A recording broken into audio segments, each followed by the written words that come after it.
All in the Mind by Gene L. Henderson. Mel felt as if he were floating on clouds in the deepest, most intense dark he had ever experienced. He tried opening his eyes, but nothing happened, only a sharp pain. Little bits of memory flashed back, and he tried to figure out what could have happened, where he was. The last thing he could remember was the little lab hidden back in the mountains in an old mine tunnel, remote but only an hour's drive from the city. What had he been doing? Ah, yes, arguing with Neil again. He even recalled the exact words. "Damn it, Mel," his partner had said. "We've gone about as far as possible working with animal brains. We've got to get a human one." "We can't," Mel had disagreed. "There'd be enough of an uproar if the papers got a hold of what we've been doing with animals. If we did get someone in a hospital to agree to let us use his brain on death, they would close us up tighter than a drum." "But our lab's too well hidden. They'd never know." "It wouldn't work anyway. The brain might be damaged for lack of oxygen, and all of our work would go for nothing. Worse, it might indicate failure when a fresh, healthy brain would mean success." "We'll never know unless we try," said Neil, almost violently, dark eyes glittering. "Our funds aren't going to last forever." Mel had turned his back and was leaning over the tank where the latest brain, that from a dog, was lying immersed in the life-giving liquid. A thin flickering line of light on the oscilloscope behind the tank, the only indication that the brain was alive. What had happened then? He thought hard until a sharp pain and growing headache almost made him lose consciousness. Either he'd passed out or something had happened. Maybe the cave had collapsed the concrete walls of their lab, although he didn't see how that could have happened. He became aware of voices, faint at first, then growing stronger. He strained to listen, and just when it appeared that the words would become distinct enough to understand, they faded away. He waited hopefully until they came back. This time, he could understand words and parts of sentences. "Connect to this first and... No, be careful. Too much voltage would ruin everything, and we'd have to... Where does this connection go? Here?" The other voice boomed in then, deep vibrations feeling as if they would shatter his brain. There was a frantic quality in the words. "No, no, you fool, don't!" A penetrating pain knifed through Mel's head, and he tried to scream, but heard nothing but a loud buzzing. He welcomed the loss of consciousness as it blanketed him. He struggled back to consciousness one more, a voice calling over and over in a monotone. "Mel. Mel Carlston. Can you hear me, Mel? Mel Carlson. Can you hear me, Mel?" He listened intently, recognizing it as one of the first voices he had heard. He tried to move, but could feel no response of legs or arms. It was like being buried alive, and he tried to call out for help. He must have lost his voice because he could still hear the same call. Mel Carlson, can you... It broke off abruptly, then came back triumphantly. "You do hear me, Mel. I can see." Again, Mel tried to call out without success. The other warned quickly. "Don't become alarmed. We're still working on your voice. Just try to rest." Mel suddenly realized that he'd been listening to Neil, and a wave of thankfulness swept over him. There had been a cave-in then, and he'd been injured. Neil was speaking again, a note of professional regret in his voice. "I'm sorry it had to happen this way, but there was too much tied up in the project to lose now." A growing realization and horror quickly began to seep through Mel's mind. Neil continued after a brief pause.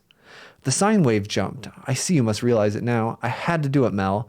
After all, you aren't dead, and just your body is gone. Your brain may live for hundreds of years. Why, just think, you'll be able..." Oblivion again claimed Mel. Once more, Mel was floating on clouds, and this time the sensation was exhilarating.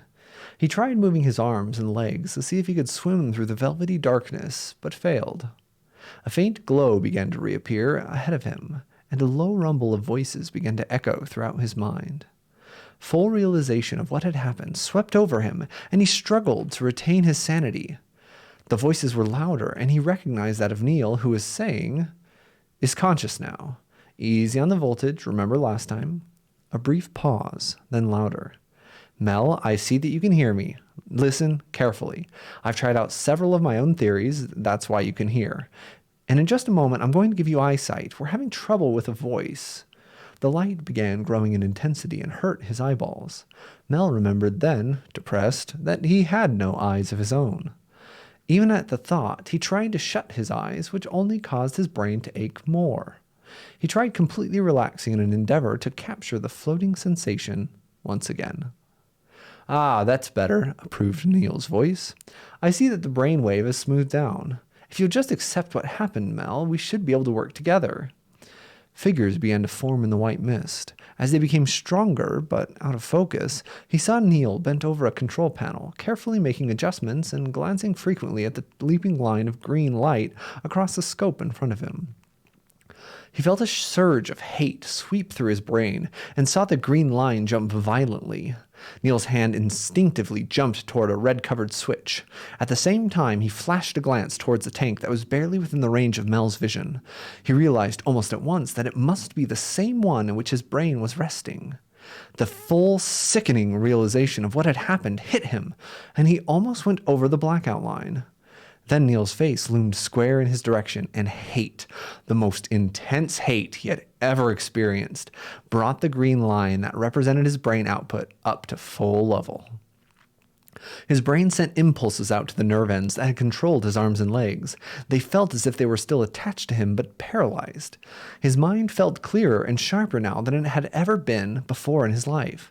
He determined to analyze the new mental capabilities carefully in the future, in the hope that he would find a means of striking back. During the next few weeks, only his hatred for Neil enabled Mel to keep his sanity. The first empty feeling that the future could hold nothing for him but horror gave way to planning and scheming. His mechanical voice was perfected, operated by the nerve ends of his brain, much as his original vocal cords had functioned. It enabled him to now assist in his own rehabilitation by suggesting improvements or solutions to mechanical aids he could control. The steady growth or realization of his mental powers were amazing to Mel. He realized that they must have been inherent in his subconscious all of this time. Only the loss of body brought them out now. That, plus the fact that he required practically no rest if the stimulants pumped into the tank were sufficient. This last was a clue to his use by Neil. It first became apparent that his erstwhile partner planned on using him to the fullest extent possible. First, Neil brought in a problem concerning a new type of paint to absorb the rays of the sun and convert them into electrical energy. Not until he had studied the problem and given Neil the answer did Mel realize the full financial potentiality of his powers. He immediately brought up the subjects. "What about our partnership agreement on profits?" he asked. "Profits?" repeated Neil with a nasty smile. "Why? Where do you plan on going?" For once, Mel was glad that his voice was flat and devoid of all inflection. It kept the other from sensing the rage that made him want to do something violent. "You know what I mean," he insisted doggedly. "Unless you want to admit murder, we are still partners." Neil laughed and said, "That's right. Of course, I can draw any and all funds that I need, but if the authorities ever check on your disappearance, they'll find that a separate account has been opened in your name in the city. All you have to do is go in and withdraw it at any time you want to." He chuckled, then grew serious. "Don't get any ideas," he warned. "We've been spending most of the time during the past couple of months getting you in shape for your intended function, and I'm going to bring in more and more problems to you," he explained further. "I've opened an engineering consultant service in the city, and this paint formula alone will bring us all the business we need." He pretended to be busy at one of the computers being installed, but Mel could see that he was glancing out of the corners of his eyes at the oscilloscope for indication of a brain reaction. Mel had learned several weeks ago that he could control the output of his brain and had been careful to conceal that fact from Neil. His partner said, disappointment in his voice, "Doesn't my attitude bother you anymore?" Mel's mechanical voice rolled out. "When you destroyed my body, you destroyed all emotions. If that's the way you want to do things, that's the way it'll be." But the ethics, I know what would have happened to me if you turned me over to the scientists. I'd be a freak and treated as such. I owe nothing to this world. Swell, enthused Neil, this time his face twisted into a grimace of pleasure. I've got a lot of plans that you'll fit into. Experiments had been made with muscular control, and they discovered that Mel could govern an electrically powered table, controlled by short-wave radio. Another eye that could swivel in a 360-degree circle had been mounted on it and broadcast its information to Mel's optical circuit. A mechanical arm had been installed on it, and Mel spent long hours in the night when the lab was quiet, perfecting his control over it. Before long, he was as much, if not more, proficient with it as he had been with his own arms. He began laying his plans. The first thing he needed was a weapon. Getting his control cart out of the cubicle was easy, since Jenkins, the only assistant allowed in the entire laboratory, had left his keyring lying on a table one morning. It had been but the work of a moment to wheel over, pick them up, and then conceal them. Jenkins had spent a frantic hour in search, but finally went into a machine shop and just made a new set. He had first cautioned Mel against letting Neil know, almost fawning in his gratitude when Mel promised. He searched the entire lab the first 2 nights, but discovered that Neil had taken the revolver he had kept in a drawer of his own desk. It would take too long to try and machine another one, although their machine shop had proven its capability of turning out anything. A knife he discarded as too clumsy for his means of control. He then carefully considered steel darts shot from a tube by compressed air or carbon dioxide, but reluctantly abandoned that idea also. Since he had a machine's limitations as well as advantages, he'd have to begin thinking less like a human and more like a machine. So the first thing to base a weapon on would be the material most plentiful in the lab, and that was electricity. Once determined on the line of his endeavors, he briefly marveled again on the still unexplored potentialities of his brain. The weapon would be mounted on his own cart, and electricity could either be broadcast or self-contained. For mobility, he decided on a power pack. The weapon itself evolved so easily that he wondered why no one had thought of it before now. Special type condensers built a battery charge up to over 1,000,000 volts for a split second. And this charge, which is invisible until it hit an object more solid than air, was contained in a very narrow beam by strong screens of opposite polarity. The entire sequence of operation was almost instantaneous, and the bolt was more in the nature of an electrical projectile than a continuous beam. He decided that the unit, resembling a flashlight, could be mounted in a concealed spot under his eye so that it could be fired at whatever he might be looking at. And now that he had a means of defending himself, Mel felt more at ease, but at a loss for his next step. Merely eliminating both Jenkins and Neil would gain his revenge, but what then? He could always notify the authorities, but mentally flinched at exposing himself into the world as a freak and being at the mercy of the morbid curiosity of millions. He had hardly begun to lay his plans before disaster struck. Neil came in early one morning and had Mel begin working on a problem concerning a new type of steel that would combine structural strength with the lightweight qualities of aluminum. Mel energized his calculators that were electrically, practically part of his brain. He briefly wondered why Neil appeared so restless, wandering about the room with his hands behind his back, studying everything. Then the problem became so intriguing that he completely forgot that anyone was in the room. His first inkling that anything was wrong was when Neil straightened up from the cart with a twisted smile on his face and exclaimed, "Ha!"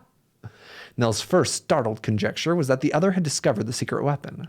He tried to rotate the lens so that the weapon would point at Neil, but could see, by other stationary lenses in the room, that the one on the cart remained motionless.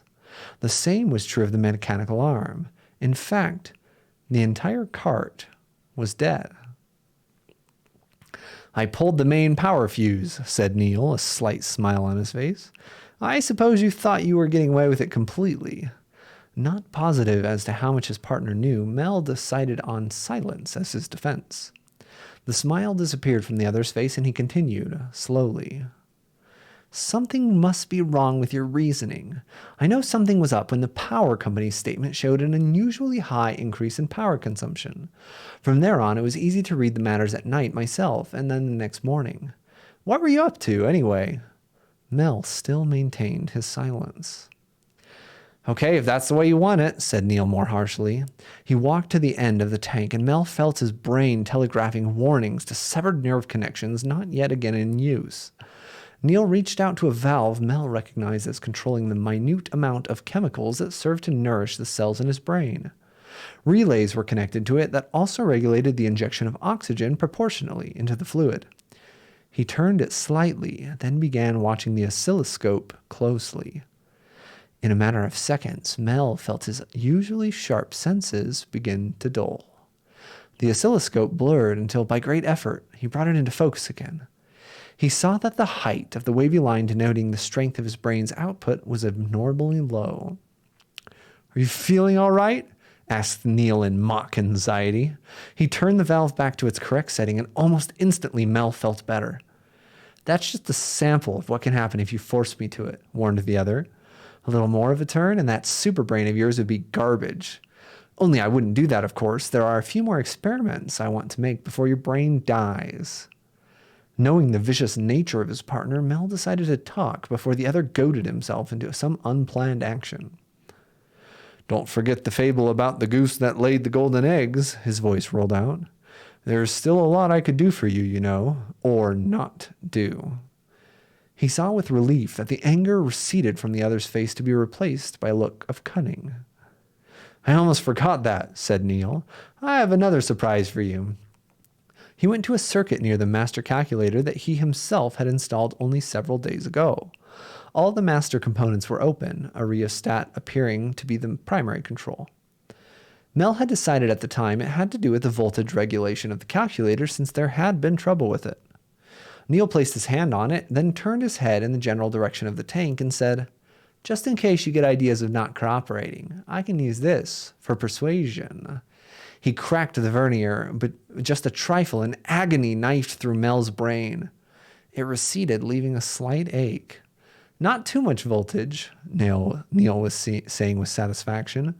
"But judging from the way your brainwave just jumped, I don't imagine it felt very good, did it?" "You win," was Mel's only comment, not wanting another jolt. Never before had he felt so helpless and completely at the mercy of another. He realized more and more that he had less defense than a newborn baby, which could at least kick and wave its hands. He could do nothing except try to retain his sanity and wait for his day to come. "Good," approved his partner, his manner indicating that it was the most natural thing in the world that Mel should give in.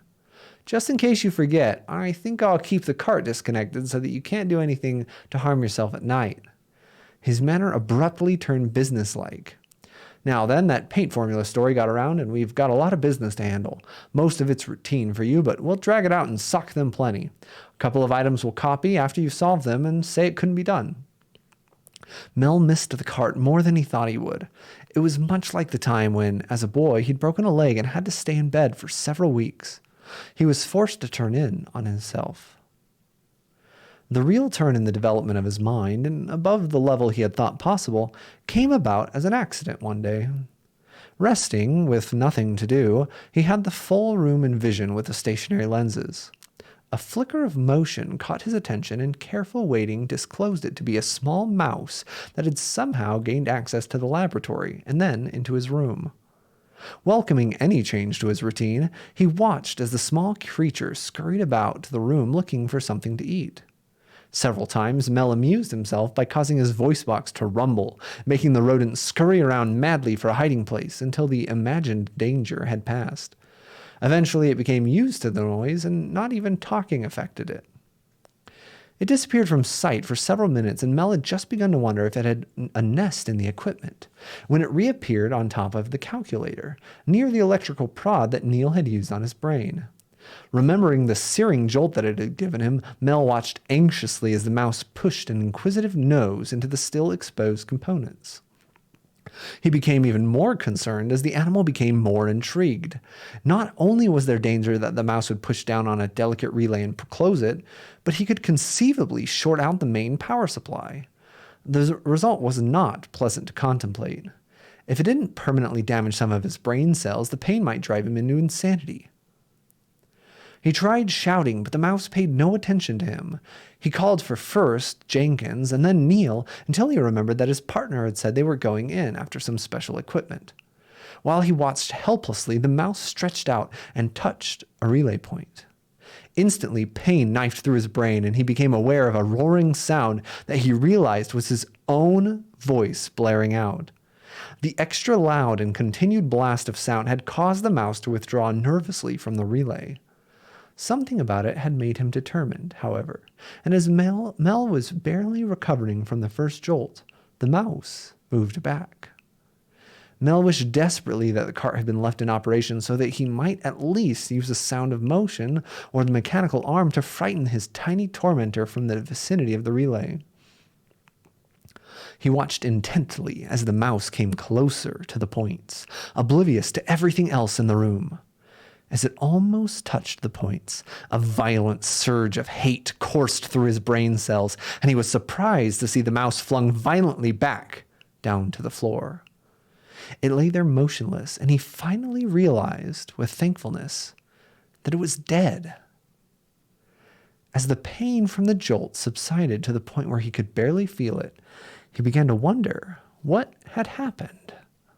The amount of voltage necessary to hurt him was so small that nothing beyond a direct short across the primary power would have affected the mouse. He began to analyze everything preceding the point where the mouse had been flung from the top of the calculator. A check and recheck brought the same answer, one that he had at first refused to believe. His thoughts had been responsible.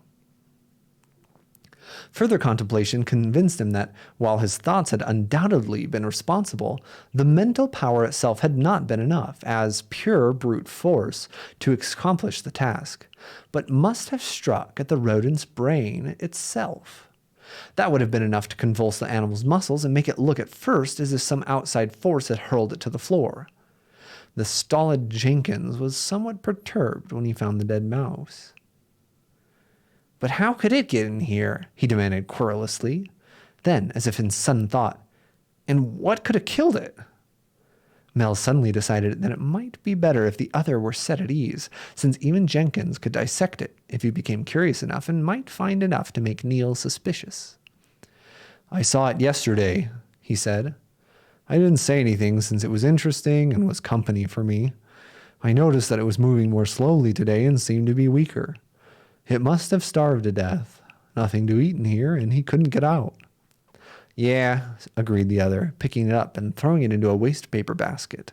The explanation has evidently satisfied him since he went about his routine tasks. After the excitement of his discovery had worn off, Mel began to cautiously test its potential. He carefully directed his thoughts at Jenkins and caused an instant reaction. For a brief moment, he felt a resilient pressure, as if something were pressing against his own brain. He instinctively pushed back harder and heard Jenkins yell as the opposing pressure collapsed. The assistant was leaning against a work table, a dazed look on his face. "What happened?" Mel asked. "I don't know," said the other, pressing a hand to the side of his head. "It felt as if something had hit me in the head, and now it aches a little. Guess I'll have to do something about this cold." He left, still holding a hand to his head. It was obvious that his newly discovered power could be dangerous, so Mel proceeded with his experimenting more slowly. Jenkins was still his only guinea pig, and he learned to gauge just when the assistant's resistance was about to collapse, and reduce the intensity of his own probing accordingly. He was disappointed to discover that either it was impossible to read another's mind or that he just hadn't discovered the method. However, he could roughly direct the other's actions. Jenkins had become increasingly nervous, so Mel became even more subtle in his experimenting. He'd wait until the assistant was idle, and then either make him cross his legs or put one of the other of his hands up to scratch his head. He finally became so smooth and accurate in his control that it lost most of his interest as a means of recreation.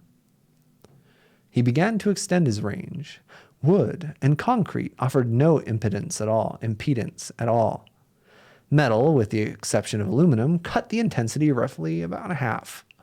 Jenkins was in Mel's room when he first probed Neil's brain. His partner's mental resistance was much higher, and he pressed slowly but methodically so that the breakthrough would be controlled. To his surprise, he found that Neil's brain was much easier to control than that of Jenkins had been. It was about this time that he found he was beginning to master the sharing of his host's eyesight.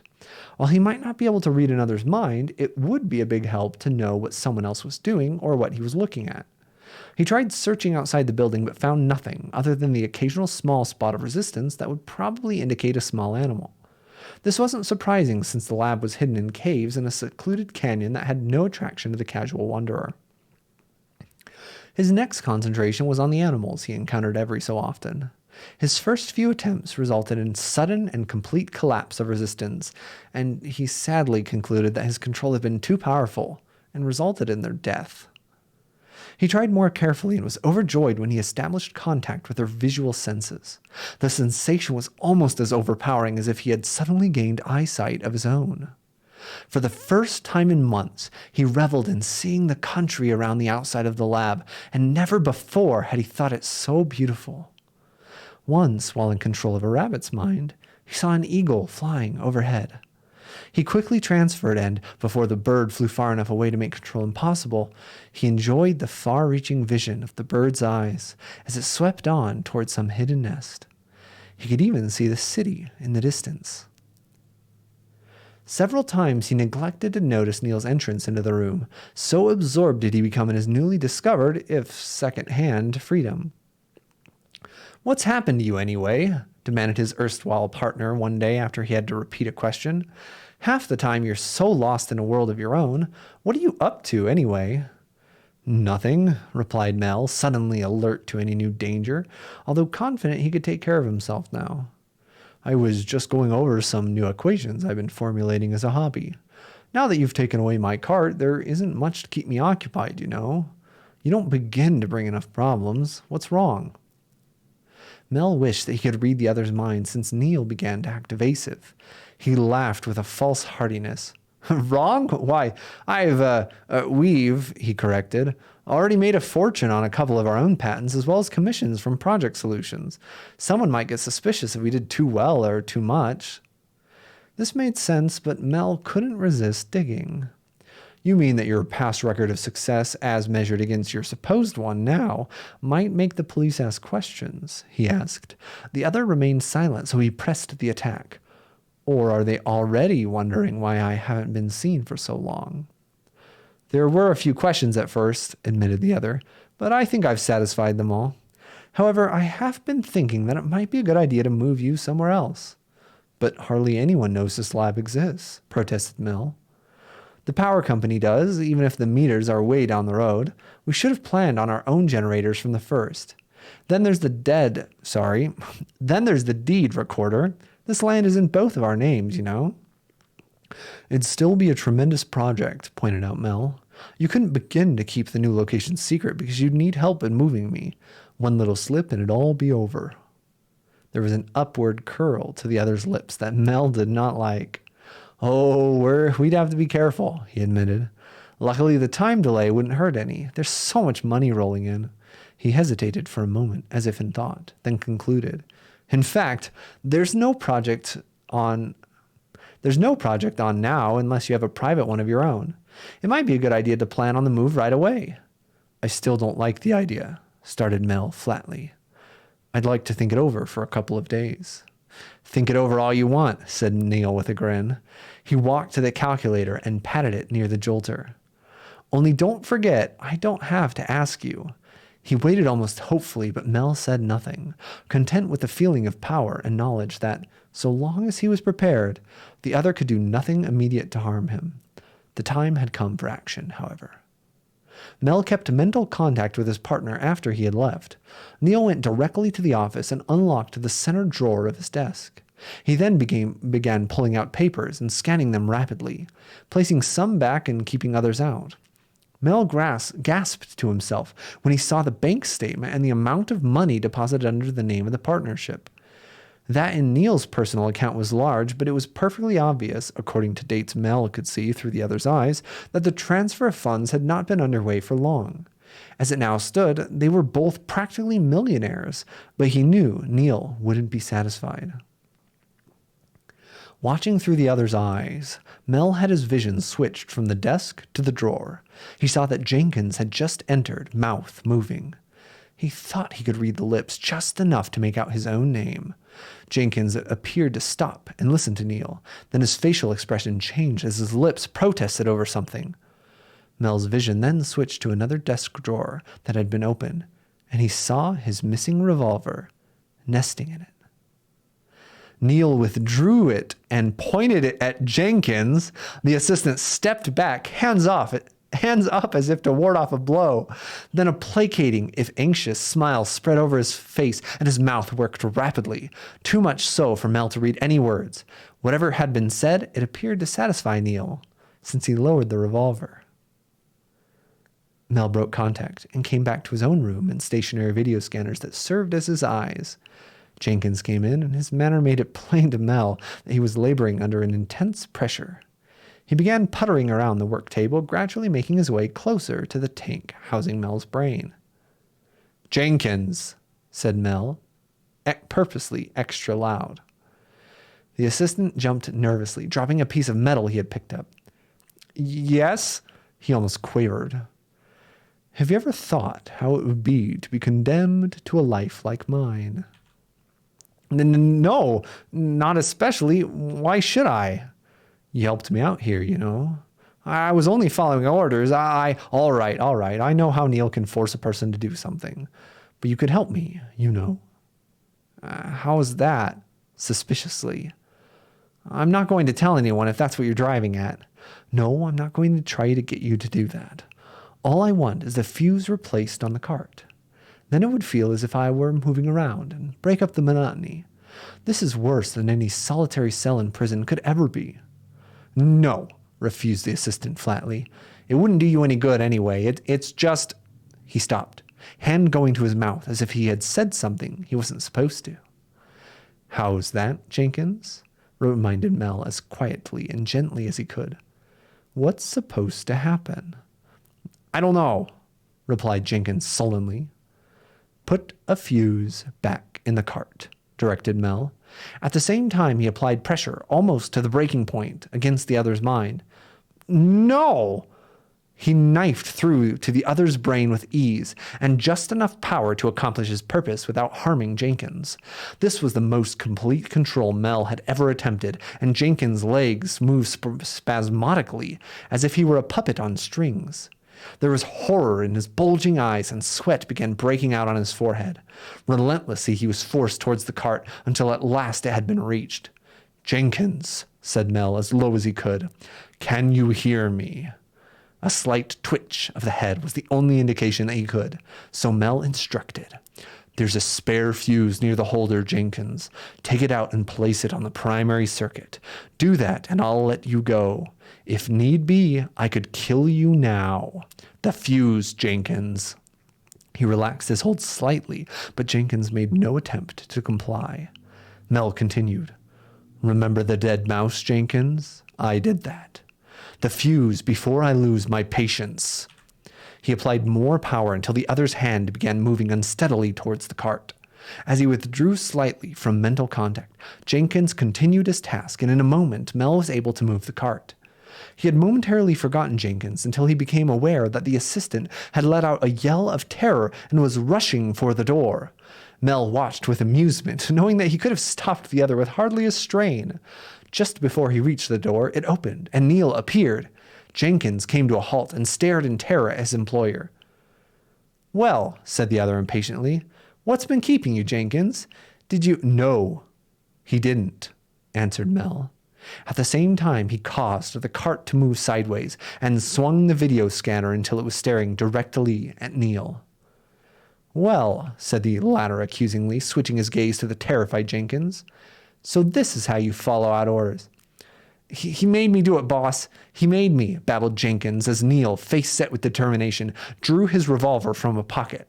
Before the astounded Mel could do anything more than gaze incredulously, there were two sharp cracks, and Jenkins slowly placed his arms around his stomach and rocked back and forth in agony before toppling over to the floor to lie motionless.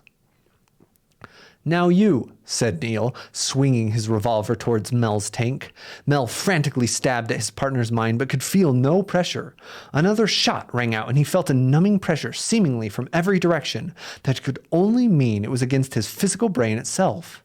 The shock forced him to use every bit of power he possessed to keep conscious.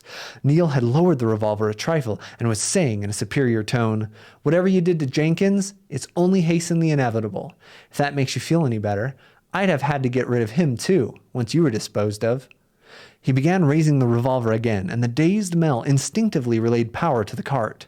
The eye had been pointing directly at Neil, and the only sound that indicated the energy gun had been set off was a slight hiss. The effect on Neil was not only instantaneous, but horrible to see. His body appeared to swell until he looked bloated, then disintegrated. Melyn felt himself becoming weak and hastily brought the cart over to examine the damage the one shot had done to him. Almost fearfully, he scanned himself and saw, with relief, that the shot had penetrated the tank and was letting the life-giving liquid escape onto the floor. A quick glance into the tank showed that the lead pellet had missed his brain, but the pressure of the liquid had caused him the initial pain. He directed the cart over to the workbench and brought back a tapered piece of wood. The arm placed it into the hole and then applied pressure until the trickle had stopped. It would do until he could effect a permanent patch. He began to feel stronger almost immediately and knew that the automatic features of his metal body were renewing the liquid at top speed. Using the cart, he first checked the supply of chemicals, fed as needed into the tank, and saw that there was a sufficient quantity to last him for at least a month. He thanked the good fortune that had allowed Jenkins to put the cart into operation before it was too late. Without it, his end would have been as certain as if Neil had been successful in killing him. His first task was to construct several more carts, each complete with a video scanner. One of them was larger than the other. Its first task was to dispose of the two putrefying bodies. Working almost 24 hours a day, he hooked an intercommunication system to every room of the underground lab and directly into his system. Even the telephone was connected to it so that, if necessary, he could answer it or make a call. The day finally arrived when there was no more that he could do. The entire lab was almost like a steel and concrete body.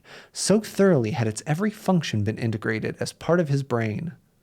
The decision he had been almost frantically avoiding could no longer be put aside. He had approximately a week in which to decide. It would be simple to call the police and in turn let them notify the various scientists as to his position. He dreaded the thought of the circus that the lab would become. Erstwhile friends would troop in and look at him with morbid curiosity. Then, when his potential became known, tasks would be assigned. There was a definite possibility that he would be moved, even at the danger of injury to himself. Countless thousands would demand it, and their will would be obeyed, unless the curtain of national security could be drawn across him. One day was spent in contacting the animals outside the lab and reveling in flight for a while. Then he sped through the countryside, first with the coyote, then with the deer. There was a possibility that if the scientists moved him, his new tank would be so shielded that it would be impossible to enjoy himself as he now was. All in the name of science, of course. On the other hand, if it were possible to have all supplies delivered to a nearby point where he could pick them up, he could continue his present method of existence. His mind jumped eerily from problem to problem, which he could undoubtedly solve for the benefit of mankind. The present patents in the partnership's name would bring enough money indefinitely to pursue that much, since he could do this all with pure thought. There was a survival phase first. He would devise an electronic blanketing ray that would dampen all atomic explosions. Then he could turn on to the health of people all over the world, wipe out all diseases. All of this would depend, of course, on his being able to remain undisturbed, and that might tax his powers to their utmost. He wondered, would it be worth the effort? Finally, he had less than 3 days left to decide, which narrowed the safety margin to the lowest point he cared to think about. He opened the telephone circuit and heard the operator say, "Number, please."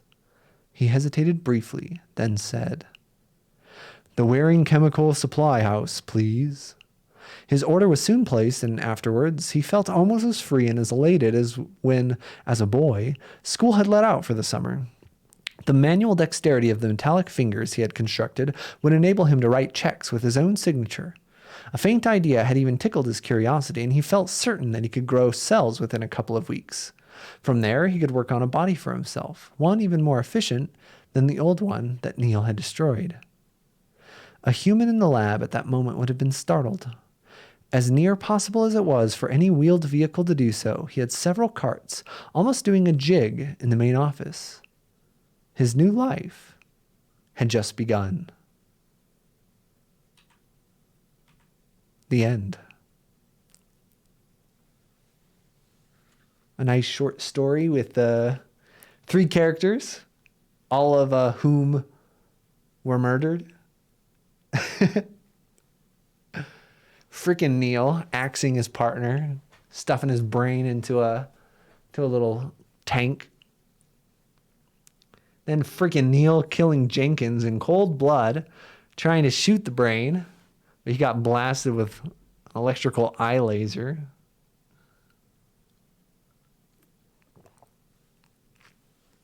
Yeah, Restless Soul. I might do another one. That one was about 45 minutes. I'll do a shorter one for round 2.